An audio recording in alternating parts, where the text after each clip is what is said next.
Hello friends welcome back to my another video. प्रिय दर्शक बंधुरा এই ভিডিওতে আমি জানকারি দিতে চলেছি অটিভিন পেডিয়াট্রিক নাইজাল ড্রপটি নিয়ে।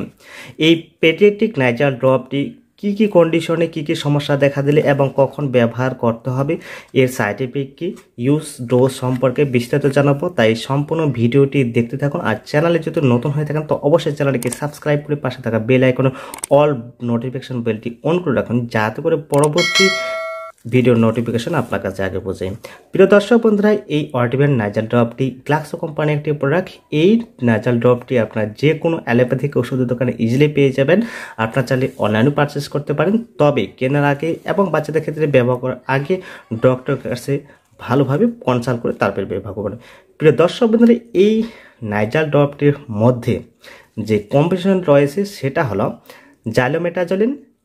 Xylometazoline hydrochloride and সলবিটল নাইজাল drop. তো এই দুটি কম্পোজিশন মিক্স করে এই ড্রপটি তৈরি করা হয়েছে। এই ড্রপটির দাম বর্তমান যে এমআরপি 60 টাকার মধ্যে। তো প্রিয় দর্শক বন্ধুরা, এই নাইজাল ড্রপটি বাচ্চাদের কি কন্ডিশনে ব্যবহার করা যেতে পারে। তো এই বাচ্চাদের নাইজাল ড্রপটি একটি ড্রপ আকারে দিতে হবে। বাচ্চাদের নাক যদি বন্ধ হয়ে যায়, নাকে যদি সর্দি লাগার কারণে ব্লক হয়ে যায় এবং শ্বাস নিতে বাচ্চাদের কষ্ট হয়, এবং বাচ্চাদের যদি কাশি এবং কাশির জন্য শ্বাসকষ্ট হয় এবং হাই ফিভার দেখা দিলে বাচ্চাদের সর্দি দেখা যায়, সেই সর্দির কারণে বাচ্চাদের নাক ব্লক হয়ে যায়, সে কারণে শ্বাস নিতে খুবই অসুবিধা বোধ হয়, বাচ্চা প্রচণ্ড কান্না করে। তো এই কন্ডিশনে ডক্টর এটিকে প্রেসক্রাইব করে থাকেন। এটি ব্যবহার করার পরে বাচ্চাদের নাক যে ব্লক হয়ে যায় সেটা 25 সেকেন্ডের মধ্যে, অর্থাৎ খুব তাড়াতাড়ি খুলে যায়। নাক দিয়ে শ্বাস নিতে খুব সুবিধা বোধ করে। তো এই নাইজাল ড্রপটি বাচ্চাদের ব্যবহার করার পরে বাচ্চাদের নাককে ড্রাইনেসের হাত থেকে রক্ষা করে, নাককে খুবই ময়েশ্চারাইজিং রাখে।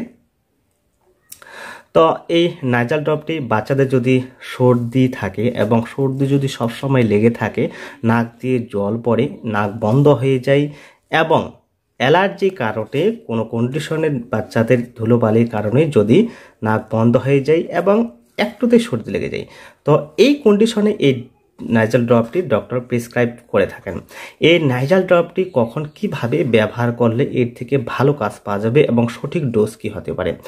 তো ডক্টর এই নাইজাল ড্রপটির ডোজ এবং পদ্ধতি বলে থাকেন। এই নাইজাল ড্রপটির যে সঠিক ব্যবহার করার পদ্ধতি সেটা হলো, এই নাইজাল ড্রপটি 1 থেকে 11 বছর পর্যন্ত ড্রপটি ব্যবহার করা যেতে পারে। বাচ্চার বয়স যদি 1 থেকে 11 বছরের মধ্যে হয়, তো বাচ্চার বয়স যদি 1 থেকে 5 বছরের মধ্যে হয় তাহলে 1 ফোঁটা করে দিনে 2 বার, অর্থাৎ 8 থেকে 10 ঘন্টার মধ্যে 1 বার করে দিতে পারেন। এবং বাচ্চার বয়স যদি 6 থেকে 11 বছরের মধ্যে হয় তাহলে এই নাইজাল ড্রপটি দিনে 2 থেকে 3 বার দেওয়ার পরামর্শ দিয়ে থাকেন। এই নাইজাল ড্রপটি ব্যবহার করলে বাচ্চাদের ব্লক নাক খুলে যায়, নাকের শ্বাস নিতে সুবিধা বোধ হয় এবং বাচ্চার কান্নার হাত থেকে রক্ষা করে এবং বাচ্চাকে সর্দি জুখামের হাত থেকে রক্ষা করে। এই নাইজাল ড্রপটি যে কোম্পানি তৈরি করেন সেটা হলো গ্লাক্সো কোম্পানি। খুবই ভালো একটি প্রোডাক্ট এবং ভালো কোম্পানির একটি প্রোডাক্ট। এই নাইজাল ড্রপটি বাচ্চাদের নাক যদি ড্রাইনেজ হয়ে যায় এবং শুকনো খসখসে হয়ে যায়, সেই শুকনো খসখসে হাত থেকে রক্ষা করে এবং ময়েশ্চারাইজিং রাখে। তো এই নাইজাল ড্রপটি ব্যবহার করার পরে বাচ্চাদের কি সাইড এফেক্ট দেখা দিতে পারে।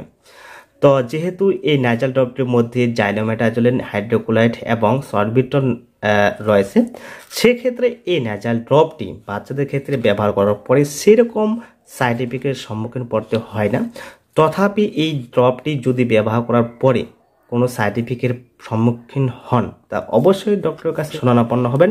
তো প্রিয় দর্শক বন্ধুরা, এই ছিল অটিভিন নাইজাল ড্রপটি নিয়ে, পেডিয়াট্রিক নাইজাল ড্রপটি নিয়ে আজকের এই রিভিউ। আই হোপ ভিডিওটি আপনাদের হেল্পফুল হলো। ভিডিওটি যদি ভালো লাগে অবশ্যই লাইক করবেন এবং চ্যানেলে জুড়ে থাকলে চ্যানেলটিকে সাবস্ক্রাইব করবেন। আর কোনো কমেন্ট থাকলে অবশ্যই কমেন্ট বক্সে কমেন্ট করবেন। ভালো থাকবেন, সুস্থ থাকবেন।